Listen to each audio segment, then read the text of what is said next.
Shabbat Shalom and Chag Sameach from Temple Concord. This week we're celebrating Sukkot, and so we have the sukkahs built both inside and outside the synagogue, and we're enjoying time together.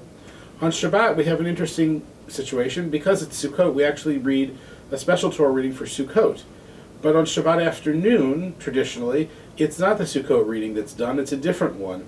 And this week is one that you never hear on a Shabbat evening or morning in the synagogue. It's called V'zot HaBracha, and it's the very last little bit of the Torah portion. It's never read because Sukkot always comes in and interferes. You hear it, though, at Simchat Torah, and we'll hear it Simchat Torah evening, the last little bit of V'zot HaBracha and the very beginning bit of Bereshit, of Genesis. We read back to back as we finish the cycle and start the cycle all over again. V'zot HaBracha is, literally is, and this is the blessing, and it is the final blessing that with which Moses takes his leave, and it's the final blessing that he gives to the Israelite people, just as he is going to die on Mount Nebo, and they are preparing to cross the Jordan River and enter the Promised Land. That comes right at the same time as Sukkot is a fascinating coincidence, or maybe not a coincidence. Sukkot is all about impermanence, and about recognizing the fragility of life, while also spending time celebrating with our friends and family. And V'zot HaBracha is, how do we want to leave things? What are the final words we want to leave someone with as we take our own exit? And so as we think about the impermanence of Sukkot, it's only logical to think about how we would want things to end. And V'zot HaBracha gives this wonderful, wonderful model for us to follow. None of us knows for sure what our last words are going to be or when they're going to be spoken. But if we can find a way to end conversations, even the regular ones, with words of blessing and goodness, then we follow the model of Moses, who takes his leave with blessing. And we take what is an impermanent world, which Sukkot reminds us about each and every day, and give it some level of permanence in the continuation of love and beauty and kindness and goodness. So V'zot HaBracha teaches us that we need to bless often. We can't wait for a special occasion to bless. We can't wait for Shabbat to bless. Blessings are things that we need to do on a regular basis because they take the impermanence of the world and somehow give us a structure that says there is something that will long endure beyond where we will live, beyond where even those we know will live. And we can add to that goodness, that long enduring entity, by adding blessing to the world. And so I hope on this Sukkot and on this Shabbat, you'll spend time with your loved ones and share words of blessing.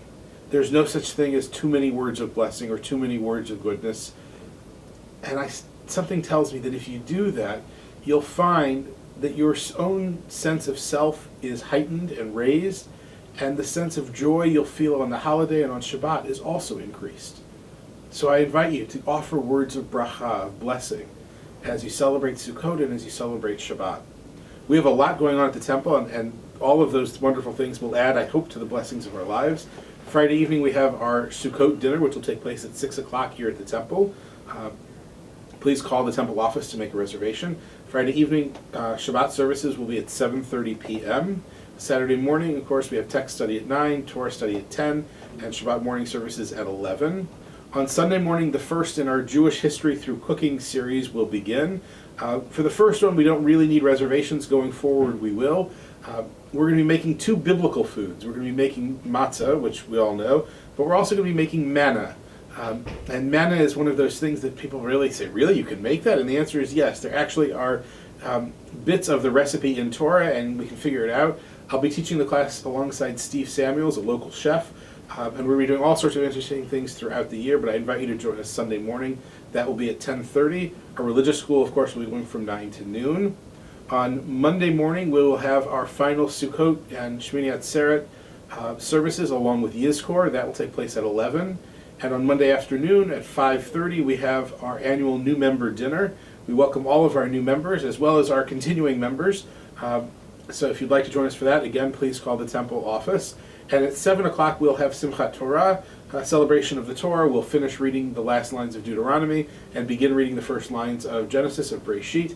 And then we're back into the regular cycle. So there's a lot going on at the temple. I hope you'll join it and be a part of it, but even more, I hope you'll feel the joy and blessing of being a part of Jewish life, and I hope you'll share those blessings with your loved ones.